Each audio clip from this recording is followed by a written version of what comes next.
ലെൻസിൻ്റെ കേസിൽ തന്നിരിക്കുന്ന power positive ആണെങ്കിൽ അത് കോൺവെക്സ് ലെൻസ് ആയിരിക്കും.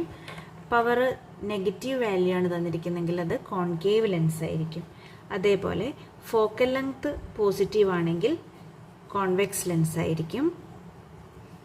ഫോക്കൽ ലെങ്ത് നെഗറ്റീവ് വാല്യൂ ആണെങ്കിൽ കോൺകേവ് ലെൻസ് ആയിരിക്കും. ഓക്കെ, അതായത് ഇവിടെ പവർ ഇപ്പോൾ ഒരു 4 ഡയോപ്റ്റർ, ഇവിടെയാണെങ്കിൽ ഒരു -2 ഡയോപ്റ്റർ, ഇങ്ങനെയായിരിക്കും വാല്യൂസ് ഉണ്ടാവുക.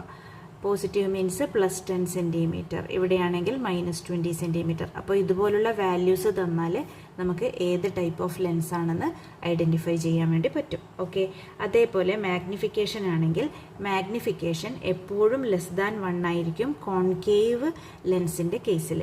അതേപോലെ മാഗ്നിഫിക്കേഷൻ -1, <1, > 1 ഒക്കെ പോസിബിൾ ആണ്